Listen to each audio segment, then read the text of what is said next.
Recording in progress. Good morning, everyone. I have to laugh. I have my white shirt on today. I was talking in reflection too about my grandmother, and the white shirt brings my mother to mind because whenever I put on anything white, my mother always said, "I wonder how long that will last." So now when I put on white shirts, that is all I can think of. How long will it take me before I soil my shirt in one way or another? Neither here nor there, but it's just a little haunting by my deceased mother. Now, at reflection number 3, we're at Dugan chapter 3, interpreting leadership theory using critical perspectives. I don't think there are any big surprises in this chapter. It, in many respects, I think, extends the analysis of chapters 1 and 2. However, there are certain points that he raises here that I think are worth looking at before we turn to the text. Pardon me.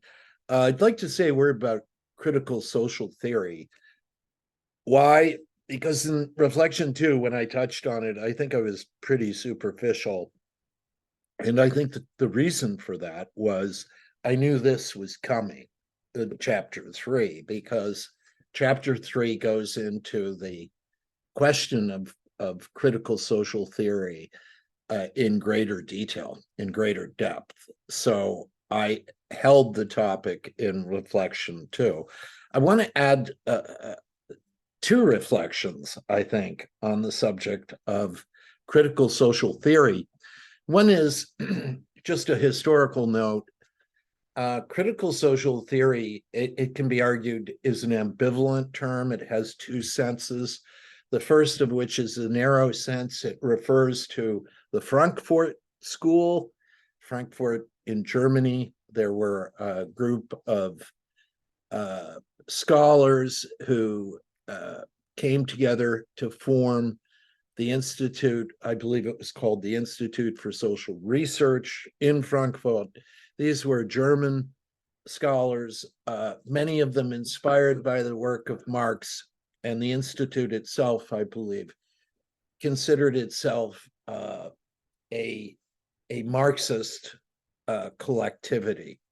So again, Marxism is also an ambivalent term, because Marxism can be used either to refer to the actual work of Karl Marx and Friedrich Engels, or you can use Marxism in a much broader sense, where any work inspired in some way by the work of Marx can be considered Marxist. So someone like Gramsci, you could say Gramsci is a Marxist. He would have called himself a Marxist. But that does not mean that what Gramsci was thinking about is exactly what Marx was thinking about, or that they were thinking about things in the same way. It's quite clear they were not in certain respects. For example, part of the reason why Gramsci is so important in political thought is Gramsci focuses to a far greater extent than I think Marx did on the issue of culture, the significance of culture. And it's the analysis of culture and the political significance of culture that takes Gramsci to hegemony, right? So I wanted to say that, first of all, critical social theory should be seen in the broader sense as providing tools, and Dugan talks about this, for lack of a better term, the deconstruction or analysis of ideologies, right? So again, just to go back to the origin, you have a ruling class and you have the ruled in general terms, and the ruling class, in order to rule, It has a number of options. One is just to practice violence and to hold people down and oppress people through various forms of violence. And that's not a very, if you're an elite, that's not a very smooth road to the docility of the majority of the many. So if you aim at docility, one option you have is to preach your doctrine, your vision of the world, your Weltanschauung, right? How you see the world, and to present it as if it were a reflection of nature itself. So let me give you an example of this. My own father, I'll pull from my own personal past. My father was an executive. He was a CEO. And if you had said to him at any point in his life, you know, there are other ways of arranging social and economic affairs. There are other ways of shaping an economy. Fred Block, the economist, for example, he talks about the caring economy that's not pivoted on the production of goods and services so much as it's pivoted on a concern for people. Block calls it the caring economy. Now, feminists have also talked about new approaches to economic management that are more open, more effective, more inclusive, more in line with a concern for social justice. So this is part of what critical social theory is doing. It's looking at the ideologies of our ruling class and trying to analyze them, expose them for what they are, so that they do not, and this is a critical point I think I should have mentioned earlier, why are ideologies a problem? Why is hegemony a problem? Why are these problems? How do they get in our way? If our concern is to advance society towards greater justice, inclusion, equity, why are we concerned about ideology and hegemony? Well, here's the reason in short, and I could go on about this for a long time. I want to be brief today, as I felt like I went on for too long in reflection number 2. So what I want to say is that the reason why ideologies and hegemonies are so dangerous is that they constrain the human imagination, right? They put limits on what we think we can achieve. They, in effect, put boundaries around the possibilities of social, economic, and cultural reconstruction, if we want to use the term reconstruction, right? So back to my father, he would not have been able to picture any alternative to the standard capitalist arrangement. It was almost impossible for him to even begin to think of it, because for him, capitalism in its current form, and we should keep in mind there are many different stages of capitalism and many different types of capitalism, but in any case, he could not see it as anything other than a manifestation of a natural process. And most of his peers were in that thinking club. And I would argue the vast majority of people in any class, upper or lower, think the same way. That's the power of hegemony. And if you understand how hegemony hems us in and throws us into a corner and says to us, there are no alternatives. This is the natural course of things. Yes, it's just a property of nature just as gravitation is. It's just a natural fact that the few rule the many. It's always been true. It will always be true. There are no alternatives. So Margaret Thatcher is very famous for her TINA principle. And TINA means there is no alternative. So in other words, we're all stuck with it. You know, like it or lump it, this is what you have. And you know what?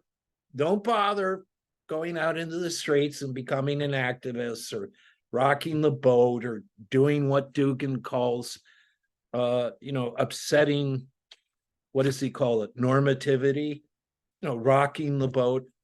Why bother? The order we see is not socially constructed. It's a reflection of the nature of things. That's how powerful hegemony is. And it deprives us of our own human potential for creative change. It denies it's possible, in effect. So I wanted to say that about critical social theory, because I think I left out the force of it and the importance of it. And for someone like Gramsci, that's the reason he was talking about it. He could see how it cramped human potential. So anyhow, let me go on. The other thing I wanted to say about critical social theory, this goes back to the Frankfurt School. It's focused on human emancipation. So we're not just theorists attempting to explain the world. We're theorists who are attempting to change the world. So again, I cited Marx, I think in Reflection too. Much of critical social theory stems from the work of Marx, his analysis of ideology in particular. And it owes a great deal to Gramsci and his analysis of hegemony. So that said, let's go to Dugan. There are just a few points I wanted to make.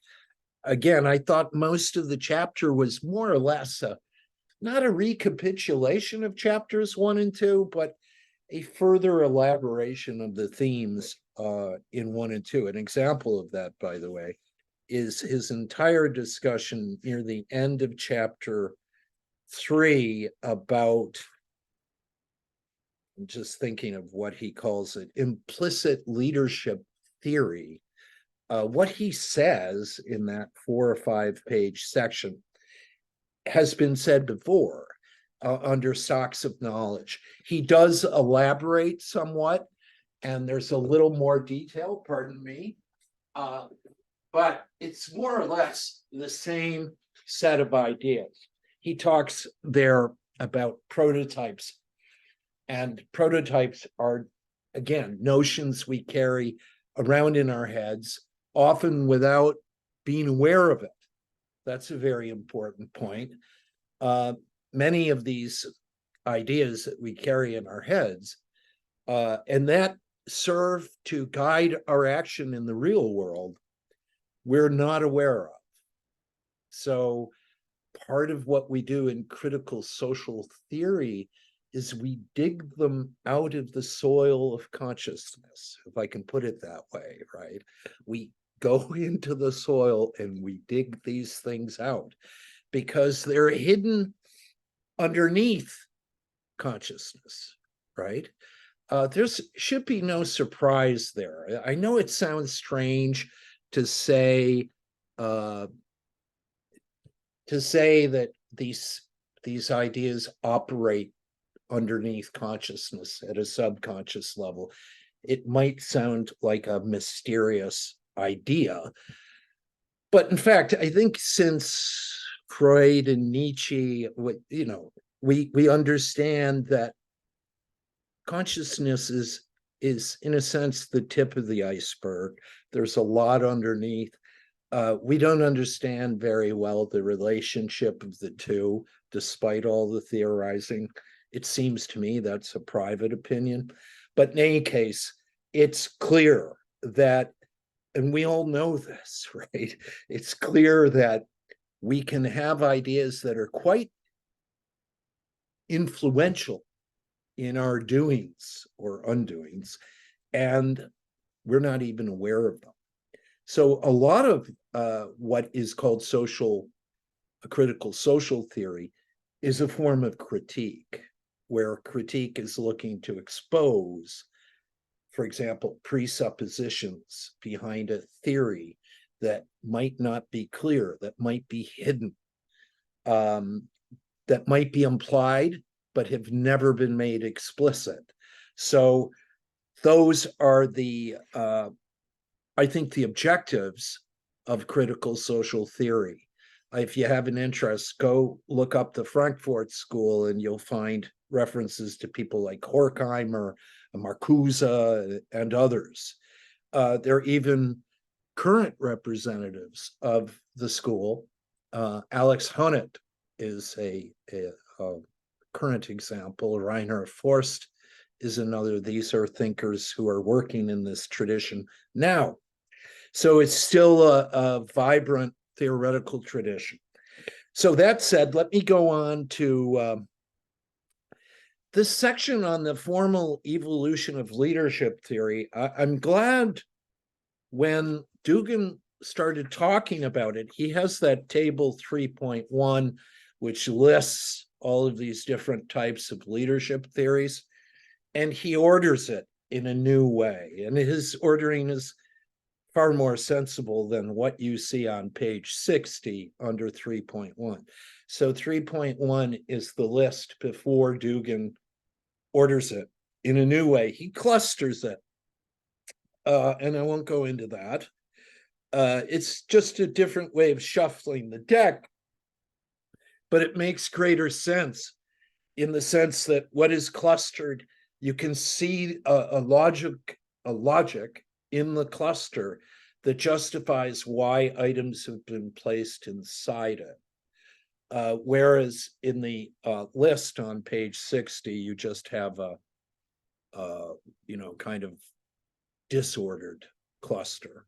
So when I looked at this the first time, I read up to page, I think it was 62. And it talks about, on page 61, he mentions that there's a grand paradigm shift that continues to reverberate in how leadership theory is conceived today. I'm referring to figure 3.1, and you see the big shift more or less in the center of the diagram. Paradigm shift happens. The shift happens. It reminds me of another phrase. The thing about this, when I looked at it, I was stunned, because I've worked in leadership for a long time, and I would have to say to you, that's a shift, a paradigm shift that never happened. It may have happened in the mind of a theoretician or several theoreticians, but I'm not sure that it has happened in the real world.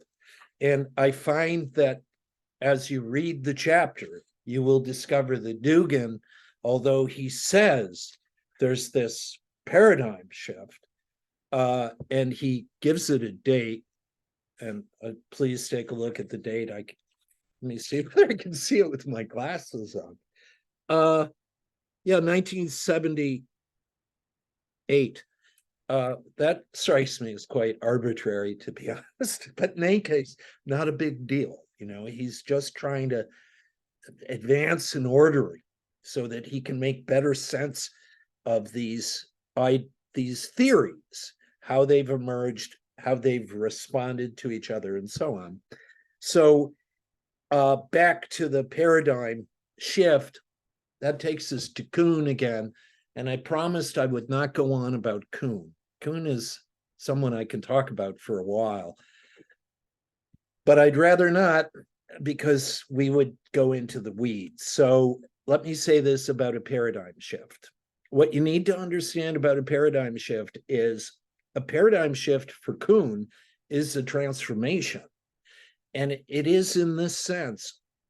What occurs before the paradigm shifts. So you have paradigm A, paradigm B.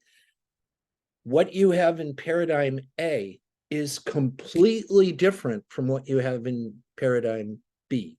For Kuhn, the two paradigms, the paradigm that arises from the old paradigm, those two paradigms, to use his term, are incommensurable, meaning you can't use the same unit of measure to understand them, to analyze them. They are two different sets of ideas requiring two different forms of thinking. It is as if, and this is what's so odd about Kuhn, it's as if when you're in paradigm one, you're doing work that paradigm one tells you to do. So, okay, paradigm one, the research paradigm says I should look at A, B, and C. So a paradigm sets out a course of research. And Dugan talks about that in chapter 1. Every form of research has a paradigm. So you have this paradigm, and as soon as it shifts, you're doing different kinds of research. You're in essence, you're in a new world. What you understand in that world cannot be understood in the world of the old paradigm. Why? They're incommensurable. So a paradigm shift is a transformational shift. It's not an innocent adjustment of certain variables. It is as if you entered a new world. So his example, Kuhn, his favorite example, is the physics of Newton, the physics of Einstein. So you think absolute time, absolute space, relative time, relative space. When you're in the Newtonian world, you study certain things, you look at certain things because that's what the paradigm recommends. When you're in the world of Einstein, you do something else under a different paradigm. And there's no relationship between the two such that you can map one into the other. So it's an extraordinary position that Kuhn takes. It is, however, a transformational position. So I wanted to say that because I needed to clarify that in order to say this. So far as I know, in my experience, that's very limited, I grant. But my reading of the literature, yes, you can see what he calls, for example, what he calls personal, the reciprocal, chaos, authentic. What happens after the shift? Those, you can see an elaboration of leadership that moves beyond what he calls, for example, person-based theories, right? So you can see the notion of leadership develop after that paradigm shift, but there's nothing like a paradigm shift there. If there were, it would be very difficult for us to understand from the perspective of the pre-shift period what happens in the post-shift period. In other words, if you were under leadership, the old leadership paradigm, if you're following Kuhn, it's not at all clear you can understand what theorists are doing on the other side of the paradigm shift, because these are incommensurable worlds. So one has to be careful with Kuhn. In any case, I hope I didn't go on about that for too long. It's important because Dugan reports this paradigm shift, but he moves away from that. He understands that in the real world, that paradigm shift is not as evident as some theorists seem to have suggested. Now, he deconstructs this theory, and I won't go into that because that will take us away from our current topic. And I'll let you go through that again. If you have any questions about his effort at deconstructing the story most often told, let me know. I think his points are pretty obvious. What's one problem with the story often told? It has no diversity. It never looks at leadership in the context. Well, it doesn't look at leadership in context, period, but it doesn't look at leadership in the context, for example, of social activism. Because if you think of, and I wish I could, for some reason, I can never remember his way of putting this, the point about normativity, about rocking the boat. Much of the leadership in our society, in my view, that rocks the boat, that takes that principle seriously, is to be found in activism of one kind or another. So with that said, I don't think there's any surprise in what he says under reconstructing the story most often told. Interdisciplinarity he's discussed before. Ideological critique has been discussed. Now, commodification. Please just take this as a note. I don't understand his use of the term commodification, and I'm going to explain why. I mentioned this, I think, in reflection too. I didn't want to go on about it, but I feel obligated now. I don't understand his use of the term commodification. Why? To commodify something is to make it a commodity. To make it a commodity is to make it available for sale and purchase on a market, by definition, because that's what a commodity is. Now, we could go back to Marx. We don't have to. We can go back to any of the classical economists, and they tend to think of commodities in this way. A commodity is a product available for sale and purchase on a market, a private market, or a market of some kind. So commodification, that's the definition of it. But he says, recall that commodification focuses on examining the negative effects that can occur when production and consumption are pursued regardless of costs. I just don't think that's commodification at all. Let me give you an example of commodification. I'll give you two examples. One is a classic historical example, the enclosure of the fields in England in the 17th century, the 1600s. I'm sure some of you have heard about this. There was a commons. Land was available to, let us call them peasants for simplicity. The peasants used the commons to graze barn animals and to garden and to manage their lives. And in the course of the 17th century, the landlords of England started fencing the commons. And that, in essence, made the commons private property. So Jean-Jacques Rousseau says in The Social Contract, as I recall, that might not be the reference. He says, when does the modern age begin? This is not a direct quote. It begins as somebody puts a fence around something and says, this is mine.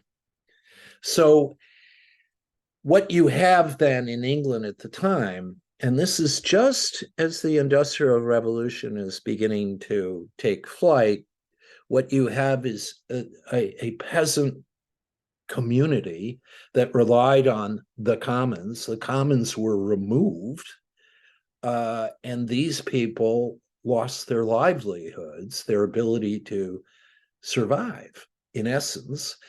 And many of them were forced into the dark and demonic factories of the early Industrial Revolution. Now, you should think about, young children under spindle machines, women working, grotesque hours, 18 hours, 16 hours, men working the same hours. This This was the birth of capitalism. And it wasn't by any means an attractive scene. So it is, however, an example of commodification.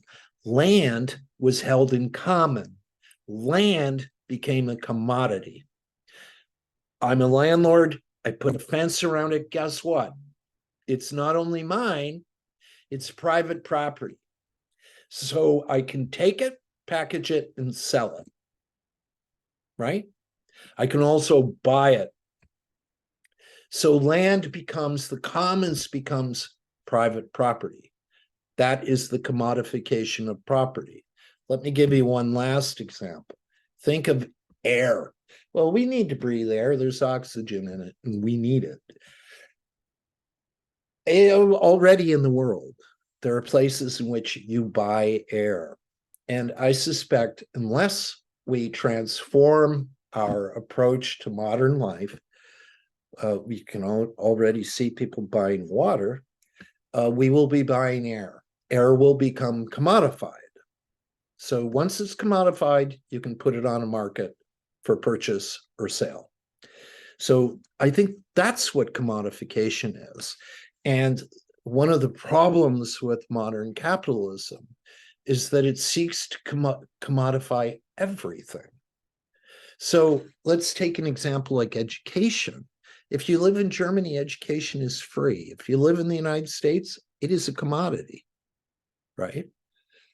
Healthcare in Germany or Canada is part of the commons, right? We all have an entitlement to it as citizens. In the United States, there's no such entitlement, right? It's a commodity, by and large, and if you want good health care, it's a commodity for certain if you've ever lived there.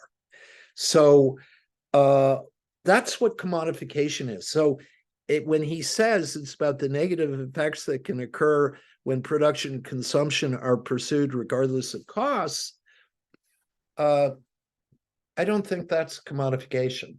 That's an insane desire to produce no matter what the costs are. And it's difficult to find an entrepreneur, a capitalist, who would go down that road. That is to say, someone who would produce regardless of costs. Because if you produce regardless of costs, in a capitalist system, you're not going to survive very long. It's the old rule of the jungle. Sorry. I have a cold.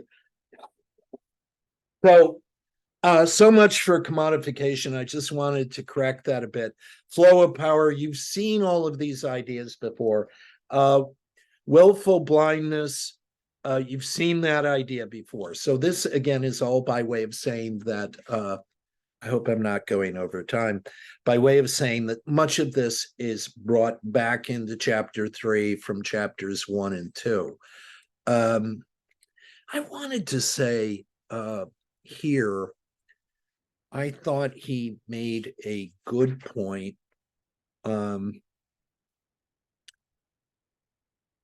Let me see whether I can find it. Okay. I wanted to say about a word about the term post-industrial. I would just be careful of using that term. Might look that way over here in North America, that we're in a post-industrial society, but the world at large is still very much an industrial society, right? It's just that we took a lot of the industry and the industrial jobs and shipped it to Asia. So we look around now and we think, oh, this is a post-industrial society. No, it's not. I don't think it is. It's still an industrial society. It's just that we, over here in North America, we've removed the industry. We don't see a lot of it. So we infer from that, from our own context, that the world, the broader context, is not industrial. But if you know what a supply chain is, it seems to me all of those global supply chains are in fact industrial supply chains. So the world's wrapped in these industrial supply chains, and people want to say this is a post-industrial society. I'm just not altogether convinced of that. Now, let me find, he does mention, I think importantly, what I raised earlier, the point about disrupting the status quo. Just about any social movement I can think of, activist movement, seeks to destabilize the status quo. So fair enough, there's a lot of leadership that's overlooked. And he makes this point. If we turn to the more heroic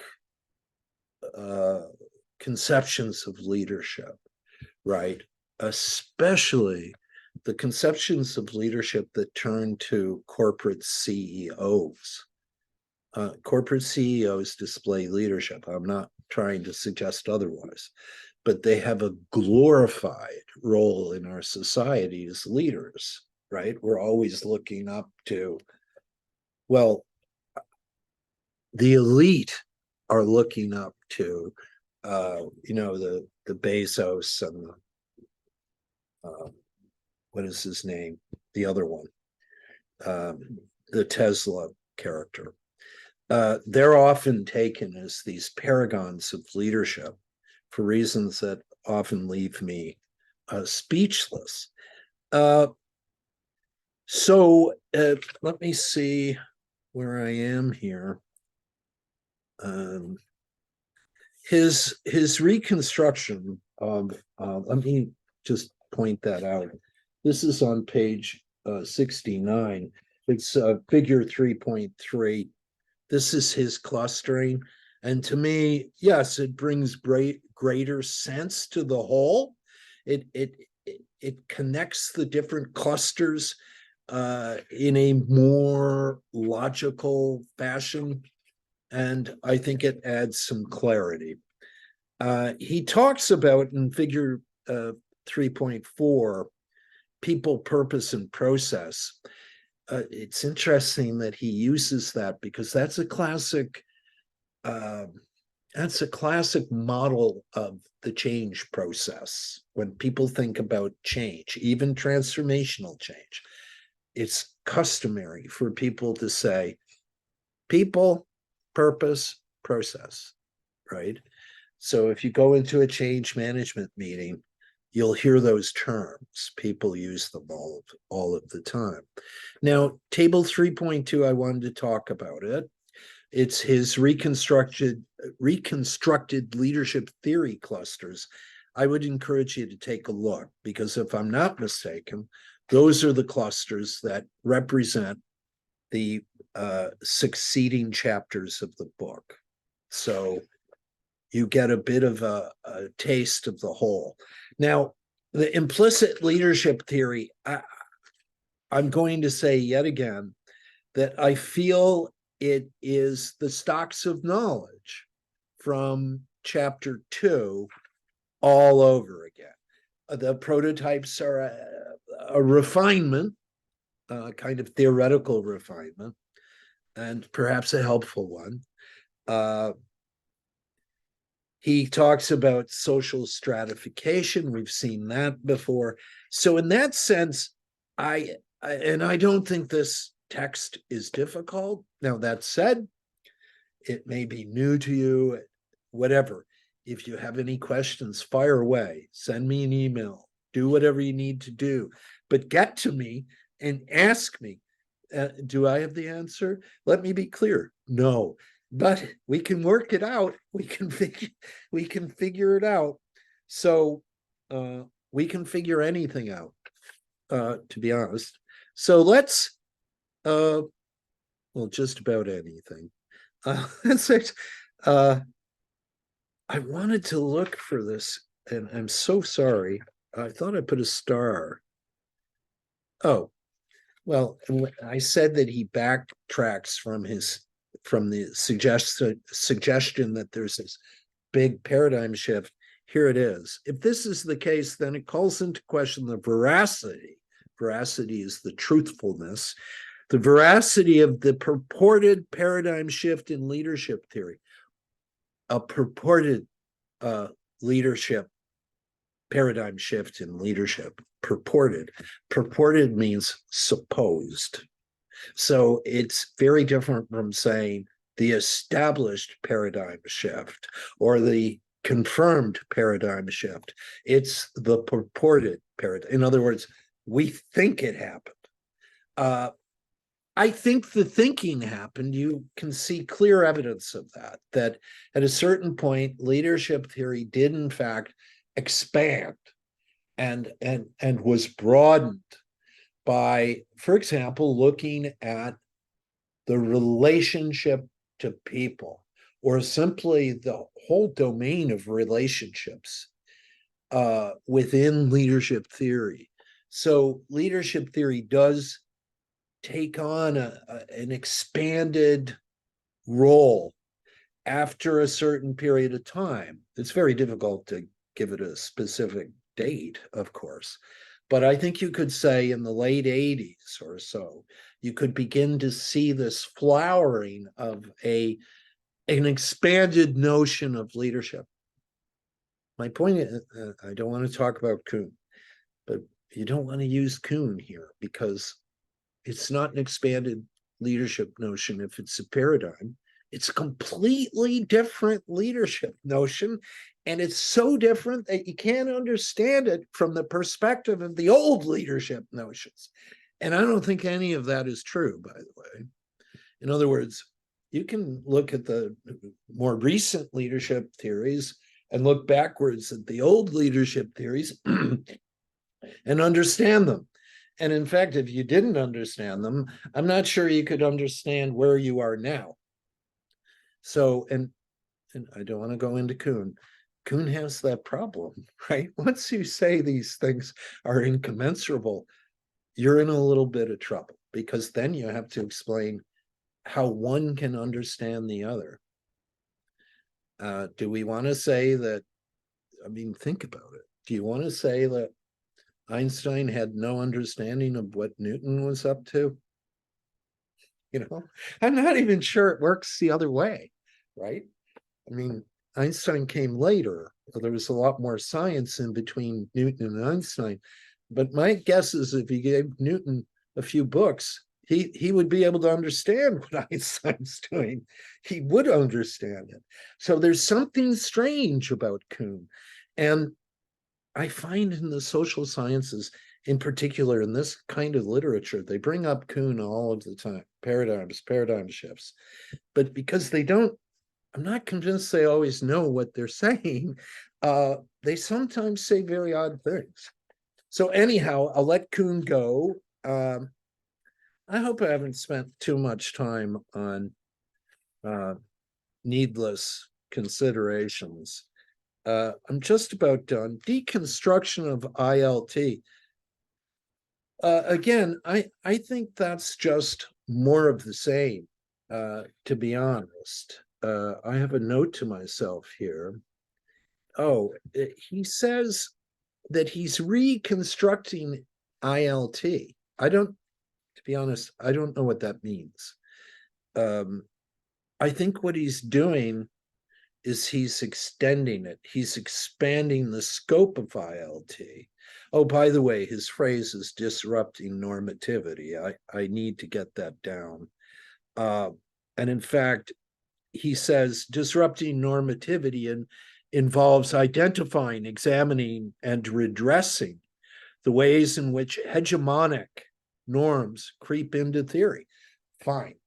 And hegemonic norms do creep into theory. One has to be careful.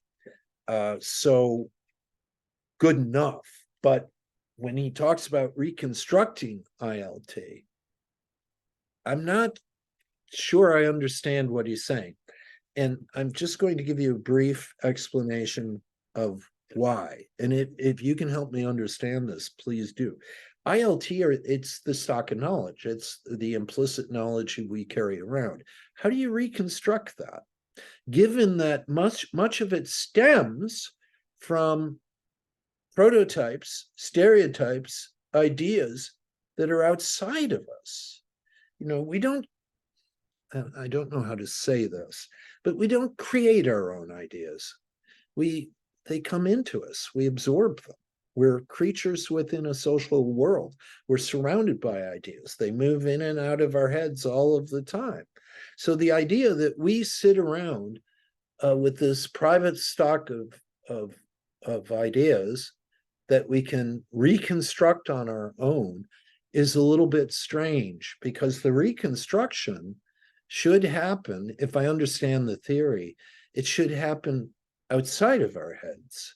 In other words, it's through clarifying, for example, exposing ideology, that we will reconstruct our ILT, our informal leadership theories. So I'm not sure I quite understand what he's saying. I'll reread it, and maybe in reflection 4, I'll return to it. I'm just not sure I understand it. That's all. So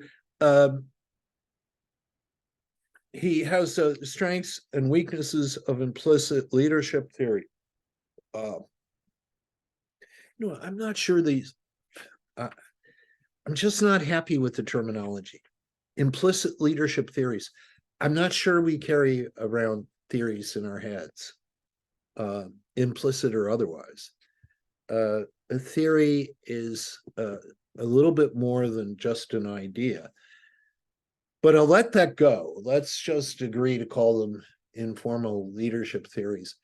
The reason why it bothers me a bit is a theory is, for example, a prototype is a way of interpreting things. But a theory is a bit more than that. It's a connection. It should make a connection among different prototypes or different ideas in your head. I'm not sure that happens, but that's just a private concern. So I'll let that go for now. And let me see, is there anything else I wanted to say? No, I don't think so. There was one point, and I'm so sorry to have to look for it now. I'll let it go and I'll find it, and I'll bring it into reflection number 4. So with that said, sorry to keep you. I think that's enough for now. So I'll post this in the way I posted yesterday, and we'll see what happens, because I'm not sure it is working. Yeah. So, okay, we're done with reflection 3. Thanks for your time. And if you have any questions, concerns, comments, whatever, please just let me know. And I'll end this and hope I get a file. Bye.